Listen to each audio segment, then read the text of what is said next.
Bonaventura Cavalieri, italiano, nascido em Milão em 1598, foi discípulo de Galileu, professor na Universidade de Bolonha. Em seu legado deixou diversas obras em matemática, ótica e astronomia. Sua principal contribuição em matemática foi um tratado sobre geometria, onde ele mostra o seu método dos indivisíveis. Para Cavalieri, em uma figura plana, o indivisível era um segmento de reta. Em um sólido, o indivisível era simplesmente uma secção nesse sólido. Mas vamos ver aqui o que isso tudo nos mostra sobre áreas de figuras planas e mais sobre volumes de sólidos estranhos e comuns também. Vem comigo no desenho aí, vai!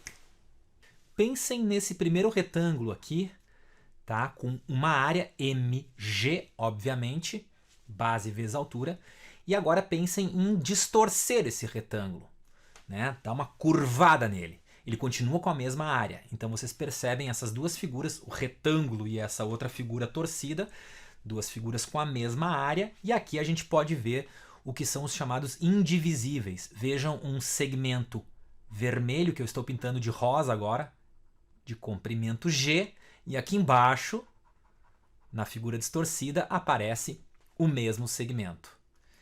Idem para um outro segmento aqui no retângulo. Claro, obviamente um segmento de comprimento G, e na figura distorcida eu vejo o mesmo segmento. Então esses são os indivisíveis. Reparem que o retângulo tem os seus indivisíveis e a figura abaixo, que possui a mesma área, tem exatamente os mesmos indivisíveis. Por isso, são duas figuras com a mesma área. Esse é o princípio de Cavalieri. Mas ele vai nos interessar mesmo aqui, nos sólidos. Reparem a primeira pilha ali, né, de indivisíveis. Indivisível, na verdade, não é para ter uma espessura, mas pensemos nessa primeira pilha de tijolos, né? Cada tijolo com um determinado volume, com o mesmo volume, tá? E depois a gente dá uma balançada aí, né? Torna essa pilha aí sinuosa, né? Obviamente, são os mesmos tijolos, não se alterou o volume ali, né? Então, quando a gente pensa em indivisíveis, a gente pensa em secções, certo? Então, eu faço uma secção nessa pilha vertical a uma determinada altura e reparo a mesma secção na pilha ao lado, né? As infinitas secções feitas na primeira pilha são idênticas às infinitas secções feitas na segunda pilha. A área dessas secções é a mesma na pilha 1 e na pilha 2. E é por isso que esses dois sólidos têm o mesmo volume. Esse é o princípio de Cavalieri. Esse mesmo princípio vai nos mostrar a seguir que o volume da esfera é o mesmo da anticlepsidra. A anticlepsidra é aquela parte ali que fica entre o cilindro e aquele cone duplo que eu coloquei ali, né?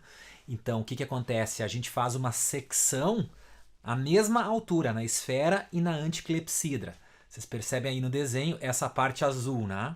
Aqui há um círculo e na anticlepsidra essa secção aí é uma coroa circular.